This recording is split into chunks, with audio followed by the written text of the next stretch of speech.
Damai sejahtera Allah yang melampaui segala akal, kiranya itulah yang memelihara hati dan pikiran saudara-saudara dalam Kristus Yesus Tuhan kita.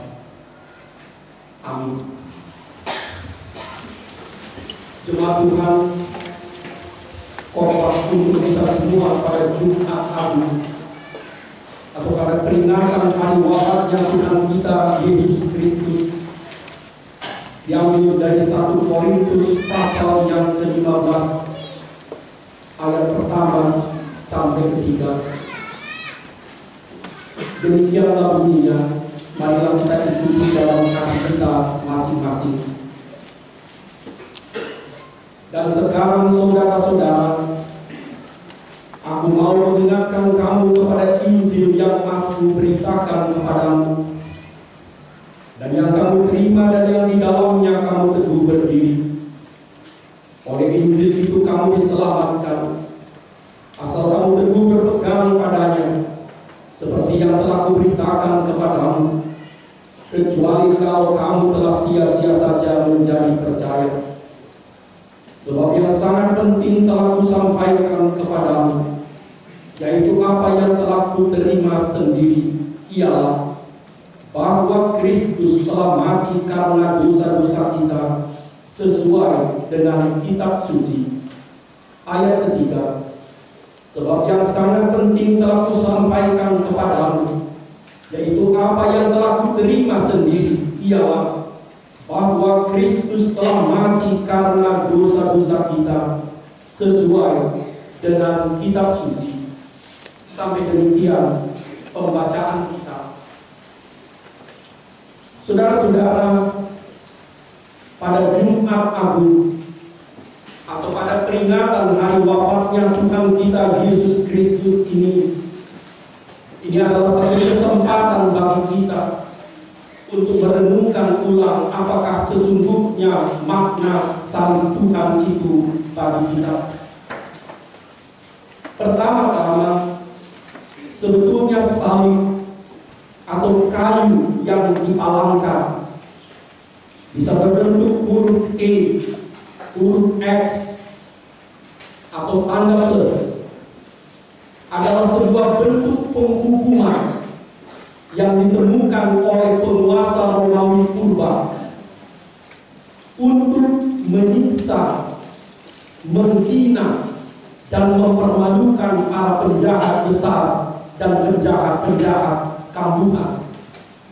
Rupanya orang Romawi purba itu begitu kreatif dan menemukan satu cara bagaimana menghukum para penjahat kampungan dengan cara menyiksanya secara kejam dan mempermalukannya di depan orang banyak. Mereka menggantung para penjahat itu hidup-hidup di atas kayu, mengarapnya keliling kota, dan membiarkannya menahan panas dan dingin, haus dan lapar, sampai akhirnya mati sendiri terpanggang di atas matahari. Bentuk penghukuman itulah yang dipakai oleh penguasa Romawi dan mahkamah agama pada waktu itu untuk menghukum mati Kristus. Tetapi Yesus mengubah citra salib, kayu, palang untuk penghukuman mati itu. Ada 3 hal. Pertama, Yesus menjadikan kayu salib, kayu berpalang itu sebagai lambang kesetiaannya kepada kebenaran. Dia tidak bersalah, dan bahkan Pilatus sendiri tidak menemukan kesalahannya. Tetapi dia harus mati dengan cara yang kejam, dengan cara yang menyiksa itu. Dan Yesus tidak pernah menyesali. Dan dia tidak menggeser keyakinan dan kebenarannya. Dan dia setia kepada Allahnya sampai ajal. Karena itu bagi kita, salib yang tadinya dimaksudkan oleh orang-orang Romawi sebagai lambang penyiksaan, lambang penghinaan, diubah oleh Yesus menjadi lambang kesetiaan kepada kebenaran. Yesus mungkin tidak akan disalib seandainya dia memilih hidup biasa-biasa saja. Seandainya dia tidak mengatakan sesuatu pun yang benar. Seandainya dia memilih jalan kompromi dengan para lawannya. Mungkin dia tidak harus mengalami penyiksaan penghukuman yang begitu keji itu. Tetapi Yesus bersikukuh kepada keyakinannya, kepada ajarannya, kepada kebenarannya, sekalipun salib menjadi risikonya. Saudara-saudara, juga di atas salib itu, dari salib Kristus itu, kita tidak pernah mendengar umpatan atau makian Kristus. Saya percaya para penjahat yang dihukum mati dengan cara disalibkan oleh orang-orang Romawi pasti akan memaki-maki, mengumpat, terutama kepada orang yang berbuat jahat, yang melakukan penyiksaan itu kepadanya. Tetapi Yesus memilih diam dan keheningan, bagaikan domba yang dibawa ke pembantaian, dibawa ke pemotongan. Di atas salib itu, ketika dia digantung dan dipasukkan itu, Yesus tidak mengeluhkan kesakitannya atau penderitaannya. Bahkan yang dilakukannya, dia tetap bertindak sebagai Tuhan dan Raja, sekalipun dalam kondisi yang paling mengenaskan. Dia tidak kehilangan kuasanya, dia tidak kehilangan keyakinannya, dan dia tidak kehilangan kesetiaannya kepada kebenaran walaupun disalibkan. Rupanya kekerasan, cambukan, anyaman duri di kepala, ludah, cemooh, pukulan, paku di tangan dan di kaki tidak berkuasa, tidak sanggup mengubah kesetiaan Yesus kepada Sang Bapa. Dan di situ juga kita bisa disadarkan, rupanya kematian itu, bahkan maut sekalipun terbatas kuasanya, maut tidak mampu mengubah sikap Kristus. Maut tidak mampu memaksa Yesus mencabut ajarannya. Dan maut tidak mampu menggeser kesetiaan Yesus kepada Sang Bapa. Dan itulah pelajaran yang mau kita tarik pada hari ini. Kita tidak harus disalib. Kita tidak harus menerima hukuman mati seperti Kristus. Tetapi kita bisa belajar dari salibnya itu. Dari salib Kristus itu kita mendapat inspirasi dan motivasi. Pertama-tama untuk memberanikan diri kita ikut menyatakan kebenaran walaupun sangat riskan. Melalui salib Kristus itu kita mendapat inspirasi dan motivasi memberanikan diri menyatakan kebenaran walaupun sangat riskan. Saudara-saudara, kebenaran itu sering menyakitkan bagi yang mendengarnya, apalagi bagi yang mengatakannya. Tetapi dari peristiwa salib Kristus kita mendapat motivasi yang baru. Rupanya kita tidak diizinkan mengorbankan kebenaran demi apapun juga. Demi keamanan, demi kenyamanan, demi kesenangan, demi harta, atau demi apapun juga. Selanjutnya, salib Kristus itu juga mau mengajarkan kita umatnya yang sekarang, agar kita juga belajar tabah dan kuat, tidak cengeng, tidak gampang mengeluh.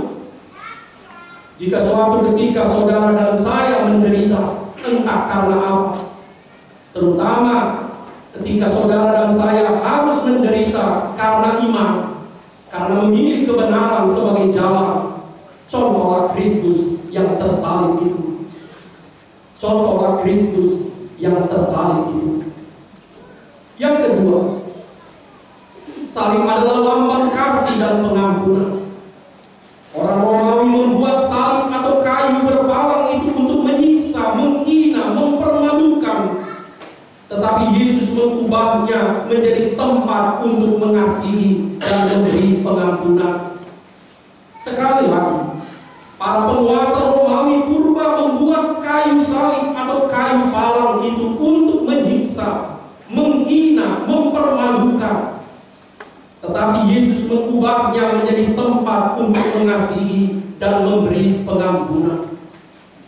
Di atas kayu palang, kayu salib itulah Yesus berdoa bagi orang-orang yang berbuat jahat kepadanya, bagi orang-orang yang pernah dibohongnya tetapi kini ikut mengolok-olokkannya, bagi para tentara yang membuang yang berjudi di bawah salibnya, bagi para pemimpin agama dan pemimpin masyarakat yang merekayasa penangkapan dan pembunuhannya.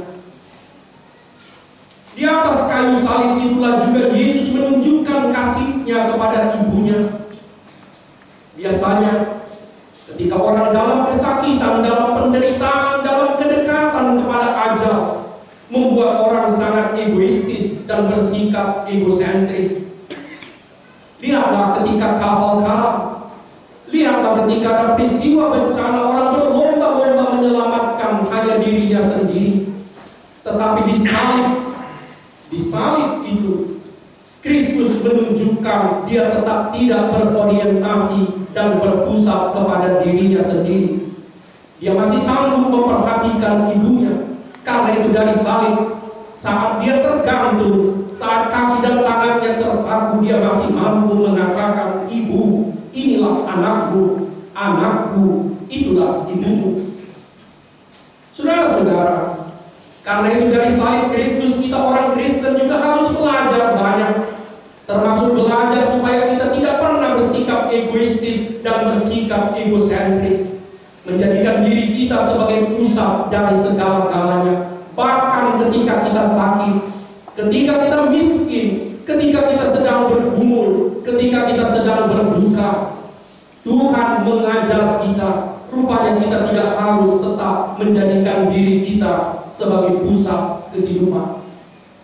Karena itu ketika kita merayakan, mengingat, mengenangkan salib Tuhan pada Jumat Agung ini, kita mau memotivasi cinta kasih kita, menyegarkan kembali cinta kasih kita. Rupanya saat kita miskin, saat kita kurang, saat kita sakit, saat kita banyak masalah atau bergumul, kita tetap mampu untuk memperhatikan dan mengasihi orang lain seperti Tuhan yang tersalib itu. Apalagi ketika kita sehat, apalagi ketika kita kuat, apalagi ketika kita berjaya. Karena itu salib Kristus selain mau meneguhkan iman dan kesetiaan kita kepada kebenaran, juga mau meneguhkan kembali cinta kasih kita. Saudara-saudara, jika Tuhan dalam keadaan tergantung masih bisa mengasihi, seharusnya kita yang sehat juga bisa berkata, apa yang bisa kubantu, apa yang bisa kuberi, apa yang bisa kulakukan. Saudara-saudara, yang ketiga, salib Yesus itu adalah lambang penebusan. Itulah makna terdalam dari salib Kristus. Orang Romawi menjadikan kayu salib, kayu berpalang itu sebagai tempat untuk menyiksa, tempat untuk menghina, merendahkan manusia serendah-rendahnya, menggantungnya sampai mati. Tetapi Kristus menjadikan salib itu sebagai penebusan kita dari dosa dan maut. Itulah makna terdalam dari salib. Betapa berharga dan mulianya rupanya kita, saudara dan saya, di mata Allah, sehingga Dia merelakan putranya untuk mati demi dosa-dosa kita. Di sini kita mendapatkan sebuah pemahaman teologis yang sangat luar biasa dalam. Allah yang mau berkorban, Allah yang mau menanggung, Allah yang menderita. Saudara-saudara, dalam dunia kita, secara khusus dalam dunia politik, maka yang kecil dan lemahlah yang harus berkorban dan menanggung. Sekali lagi, dalam dunia biasanya yang kecil dan lemah yang harus berkorban dan menanggung. Karena itu makin kecil dan makin lemah manusia, dia semakin mudah dikorbankan dan dipaksa untuk menanggung beban-beban kehidupan. Tetapi berita di Jumat Agung mengubah semuanya itu. Allah memilih jalan yang berbeda. Dialah justru yang berkorban, menanggung dan menderita demi kita. Karena itu saudara-saudara, pada hari Jumat Agung ini kita diajak untuk bersyukur kepada Allah. Betapa bermulia dan berharganya rupanya kita di mata Allah, sehingga Dia rela berkorban, menanggung dan menderita demi kita. Tetapi saudara-saudara, sekaligus kita diajak untuk merendahkan hati kita. Sebab apakah yang bisa kita congkakkan atau kita sombongkan jika Allah saja rela berkorban, menanggung dan menderita demi kesalahan, demi dosa yang pernah saudara dan saya lakukan. Lihatlah kepada salib Kristus itu. Lihatlah kepada anak domba yang tersalib itu. Pandanglah Dia, terimalah kasih-Nya dan pengampunannya, dan jadikanlah salib Kristus itu sebagai lambang kesetiaan, lambang kasih, lambang kebenaran, sekaligus lambang ucapan syukur dan sukacita kita kepada Allah. Amin.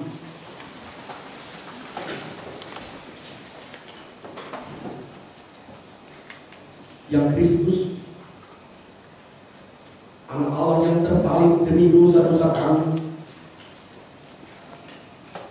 Lihatlah kami umat-Mu yang berhimpun di sini,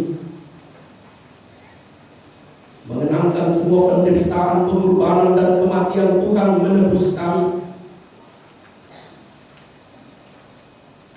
Ya Tuhan,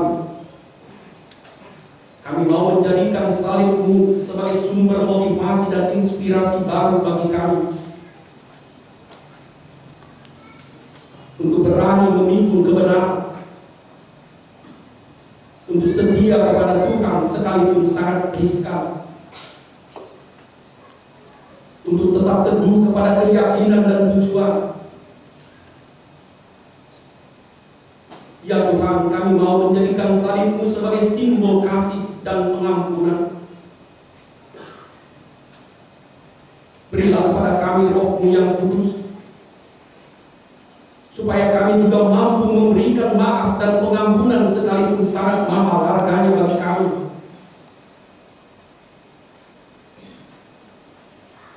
Ajar kami membuang dendam dan kebencian, tetapi penuhilah hati kami ya Tuhan dengan cinta kasih dan damai-Mu. Ya Tuhan, ajarlah kami untuk mengasihi tanpa harus menunggu kami sempurna, berkelimpahan dalam segala kondisi hidup kami, sekalipun kami juga kekurangan dalam kesakitan, menghadapi banyak pergumulan. Biarlah kami juga mencontoh Tuhan dapat memberi perhatian dan kasih kepada sesama kami. Ya Tuhan, berilah kepada kami kekuatan